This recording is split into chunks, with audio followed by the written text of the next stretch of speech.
You're listening to the Pharmacy Podcast Network.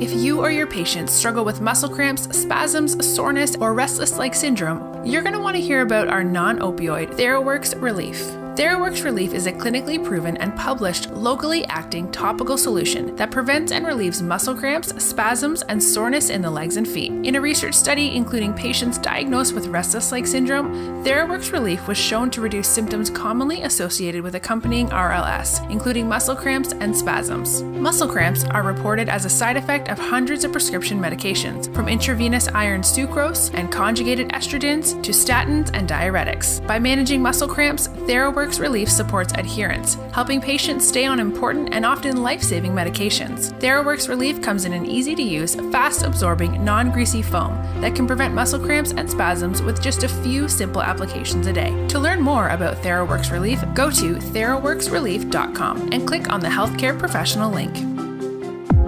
Welcome to the Pharmacy Marketing Simplified podcast, part of the Pharmacy Podcast Network. Pharmacy Marketing Simplified focuses on easy and proven marketing tips from pharmacy owners and industry experts to leverage in your independent pharmacy business. This podcast is all about pharmacy marketing and how to be successful in today's competitive marketplace.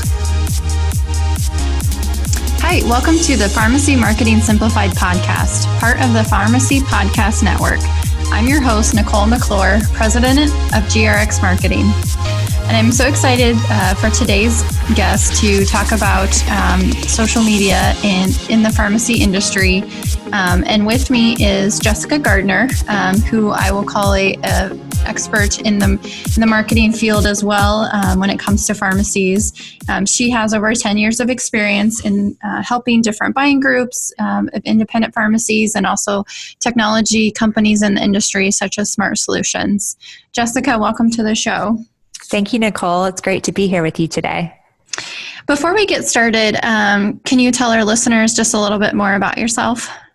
Yeah, so similar to what you said, I have a little over 10 years of working with independent pharmacies and helping not only their business grow their marketing strategies, but actually the companies I've worked for. I've worked for both buying groups as well as done marketing consulting for technology firms. And currently I'm with Smart Solutions today, who help do outbound calling, IVR, mobile refill applications, and now developing into website creation as well as helping our customers with their social media aspects in terms of LinkedIn or Facebook or Instagram and whatnot.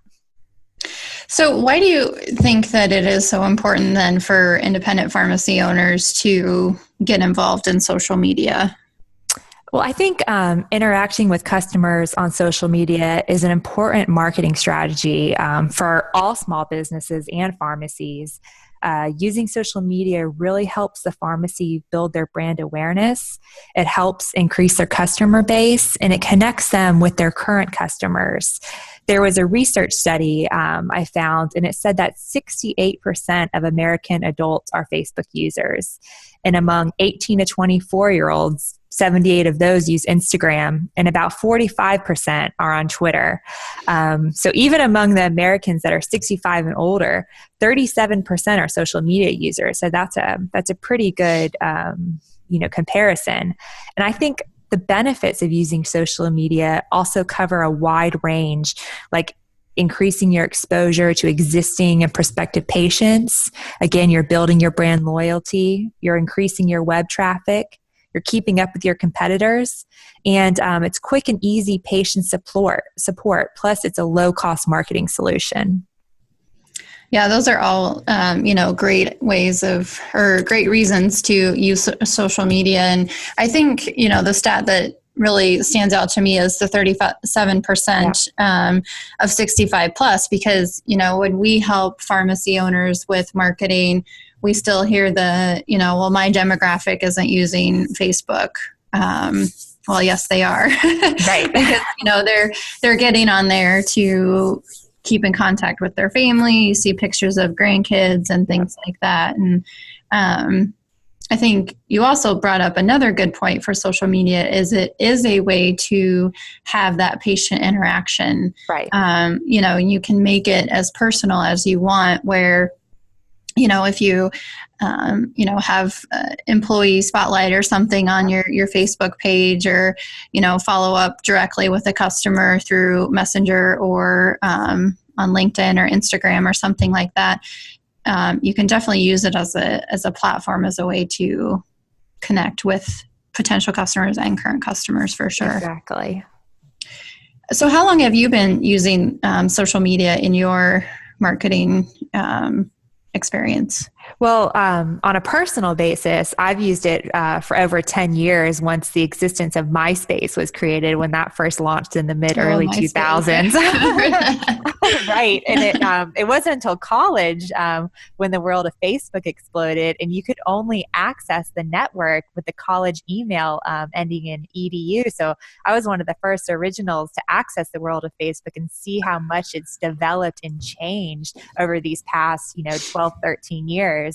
But on the business side of social media, I'd say I've been using it for about, 6 to 8 years to help the companies I work with, and generally Facebook and LinkedIn as well. And, in those last years that you've been using it for business, how have you seen it evolved and changed? That's a really good question. So I've seen it involved in change where it's more become a marketing basis for stores. And how it's become successful for them is there's really 3 social media engagement tactics that really small businesses should learn from. And the first is to include images with your posts. Engagement levels are much higher for posts with images than they are for just posts that have text. The second is also craft a social post in the form of a question. For example, you can ask, what's your favorite soup when you have a cold? I think asking a question invites a response from the user. Instead of posts that are in the form, of just a statement, they don't really see that much engagement. And I think another thing is to post on a regular schedule and at a predictable frequency. So pharmacies should develop some kind of weekly or monthly posting calendar that teases out, content by frequency and depending on what social media channel they're using. And I think pharmacy customers are more likely to engage with the content when they know what to expect and when to expect it. So I guess what I'm trying to say is know when your audience is online. Mm-hmm. So for example, with Facebook, early morning and lunch are great prime hours. You can also look at the reach of your posts and take advantage of those times. So test out the times a day where you get the most likes or you get the most comments and find out when you have your largest audience. Yeah, and I think that's something, maybe some people don't realize with Facebook is they really do provide some great insights to where they'll show you, the number of reach and likes and things like that. But then you can go beyond that and break it down by, demographics or, the time of day, things like that. So you can really start to craft, when is the best time my patients are seeing my message. And, that's going to vary where pharmacy A may be early morning people, but pharmacy B is more afternoon type thing. So paying attention to those numbers is important as well. Exactly. And that's what will help them, be successful with their posts. So, talking with pharmacy owners, I'm sure you've heard it as well of they just have no interest in jumping on the social media bandwagon, which, really isn't a bandwagon anymore. It's just kind of the way it is. But what is your advice for them when they tell you that they don't really want to do it?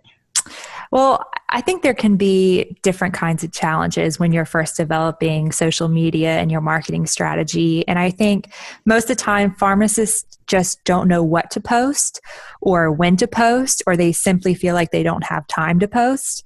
And a lot of pharmacies and companies in general take a hard sell approach.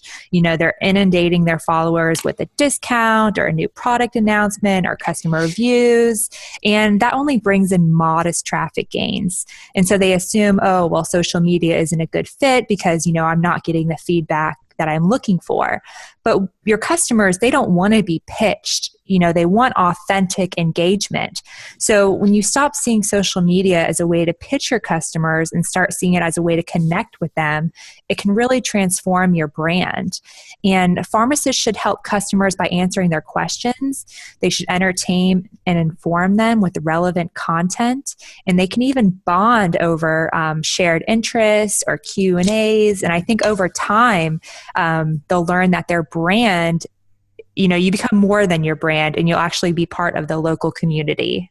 Mm-hmm. Yeah, great advice. The rule of thumb that we kind of follow here with helping clients post to their pages is for every, 4 posts, or every 5 posts, 4 should be, general health information, right, educational, informational, and 1 should be quote unquote selling.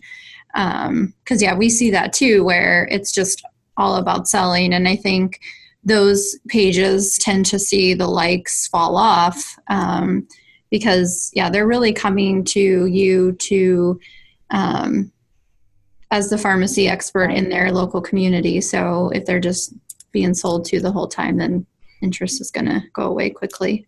Exactly. So if they're hesitant about posting on their page, I think it can really pay off if they think long term and they put in the time that it takes to make social media work. Like you said, share stats and data, post quotes about health and well-being, give health tips, profile employees like your techs or your pharmacists, post your pharmacy news or specials, celebrate holidays and national days. I mean, the list is endless of the things that a pharmacy can post on their social media sites to engage with their customers.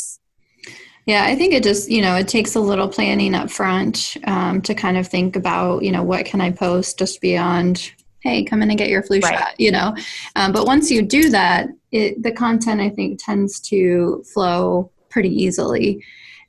So is there one thing that you see pharmacy owners not doing on social media that you think they need to start?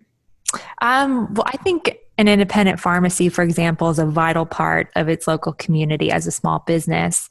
And that hometown connection is a competitive advantage over the regional and national pharmacy chains that have little or no ties to the community other than, their physical location where they are. And I think independent pharmacies can use that to their advantage to get better results of their social media efforts. For example, a pharmacy can promote community events. They can spotlight festivals or parades, street fairs, or other, local businesses, highlight those sales and events, and moreover on its own social media channels. Mm-hmm. Yeah, anytime our clients go to like a health fair or, participate in a parade or something like that, we always tell them to take a photo to put on their Facebook page, because people love that kind of stuff, seeing exactly. Or even spotlighting local charity runs. I've seen stores do 5Ks or, the Relay for Lives and things like that. There's all types of ways for a store to be involved, even the local health fairs where patients can come out and get free health screening tips, meet with nutritional people who work at the pharmacy. So I think there's lots of ways that a small local pharmacy can have a big advantage over their competitors in the field that are chains. And yeah, definitely. And it's no cost, it just takes some time and effort to put it together, which is the great thing about it. So, so in the last 5 years or so, we've definitely seen social media evolve, especially I think from a business standpoint. Do you have any insights or thoughts on where you see it going in the next 5 to 10 years?